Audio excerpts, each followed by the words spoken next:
আমরা যখন দার্জিলিং যাব বলে প্ল্যান করি তখন আমাদের মনে অনেক প্রশ্ন জাগে। তার মধ্যে একটা অন্যতম প্রশ্ন, কোন সময় দার্জিলিং গেলে বরফ দেখতে পাবো। এই প্রশ্ন জাগারও একটা কারণ আছে।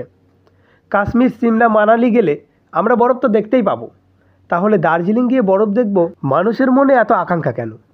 আমাদের বাঙালির নিজের ঘরের দুয়ারে বরফ দেখা যেন স্বপ্নের গল্পের মতো শোনায়, কিন্তু সেটা সত্যি হতে পারে দার্জিলিংয়ে। দার্জিলিংয়ে কি সত্যিই বরফ পড়ে, না এটা সম্পূর্ণ মিথ্যা কথা?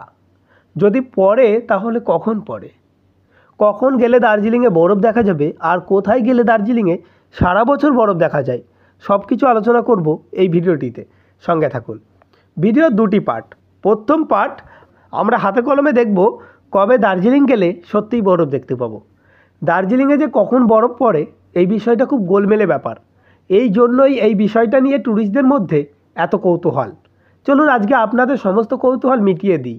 প্রথমে আমরা দেখি গত 5 বছর 2020 থেকে 2025 মানে আজ পর্যন্ত দার্জিলিংয়ের কোন কোন ডেটে বরফ পড়েছিল। অনেকটা আমরা যখন কোনো পরীক্ষা দিতে যাই প্রিভিয়াস ইয়ারের প্রশ্নগুলো দেখে যাই, সেখান থেকে কিছু আইডিয়া পাওয়ার জন্য পেছনের বছরের কোন কোন ডেটে বরফ পড়েছিল এটা যদি আমরা জানতে পারি তাহলে আমরা কনফার্ম হয়ে যাব যে দার্জিলিংয়ে সঠিক কোন কোন ডেটে বরফ পড়ে। সেই সম্পর্কে কিন্তু আমাদের একটা সুন্দর আইডিয়া তৈরি হয়ে যাবে। আমি ডেটগুলিকে উল্লেখ করছি রেফারেন্স সহ। আপনারা একটু ধৈর্য ধরে ভিডিওটি স্কিপ না করে দেখবেন, কারণ ভিডিওর এই পার্টটি একটু বোরিং হতে পারে। 2020 সাল 4ই জানুয়ারি, 2021 29শে ডিসেম্বর, 2022 4 এবং 5ই ফেব্রুয়ারি প্রচুর পরিমাণে পড়েছিল। 1988 পর এটাই সেরা। 2023 ডিসেম্বরের প্রথম সপ্তাহ, 2024 21শে নভেম্বর সবথেকে বেশি, এরপর নভেম্বর মাসে আরও দুবার পড়েছিল। 2025 13ই এপ্রিল এবং 1লা মে সান্দাকফুতে প্রচুর পরিমাণ বরফ পড়েছিল। তাহলে ওভারঅল আমরা দেখলাম নভেম্বর থেকে ফেব্রুয়ারি পর্যন্ত বরফ পড়ে।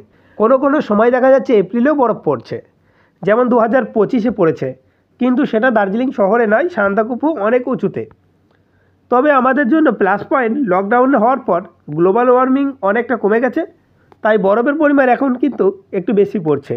2022-এ আমি প্রেজেন্ট ছিলাম, আমি নিজেও দেখেছি অনেকটাই বরফ পড়েছিল দার্জিলিংয়ের সমস্ত লোকাল এরিয়ায়।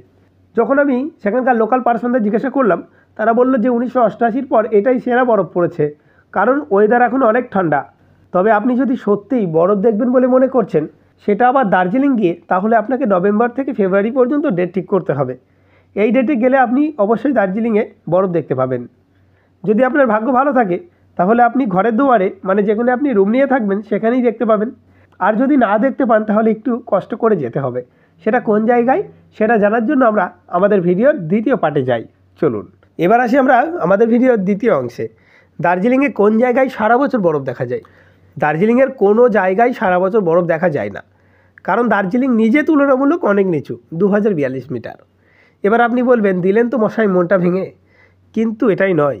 দার্জিলিংয়ের আশেপাশে অনেক জায়গায় বছরের বেশিরভাগ সময়ই বরফে ঢাকা পাহাড় দেখা যায়। সান্দাকফু নভেম্বর থেকে ফেব্রুয়ারি পর্যন্ত এখানে বরফ পড়ে, এটাই পশ্চিমবঙ্গের সর্বোচ্চ শৃঙ্গ।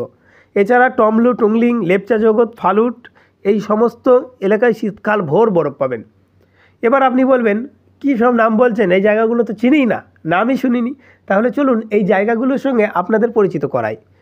টমলু এবং টুংলিং এই দুটি হচ্ছে সান্দাকফুর ট্রাকিং অঞ্চল। আপনি যদি সান্দাকফু যান প্রথমেই এগুলো পড়বে। এরপর লেপচা জগৎ, এটা দার্জিলিং থেকে 8 কিলোমিটার দূরে। ফালুট এটা সান্দাকফুরই একটা অংশ, এখানে আপনি প্রচুর পরিমাণ বরফ দেখতে পাবেন। এছাড়া আপনি দার্জিলিং শহরের মধ্যেও টাইগার হিল, জালাপাহাড়, আর্মি ক্যাম্প, ক্যান্টনমেন্টে ওইদিকে আপনি সকালবেলা মোটামুটি 8:30 9টার আগে পর্যন্ত বরফের আস্তরণ দেখতে পাবেন। ওই নভেম্বর থেকে ফেব্রুয়ারি পর্যন্ত, সেটা সকালবেলা, একটু বেলা হলে গলে যায়। এবং ঘুম স্টেশনের ওপরেও আস্তরণ দেখবেন পড়বে।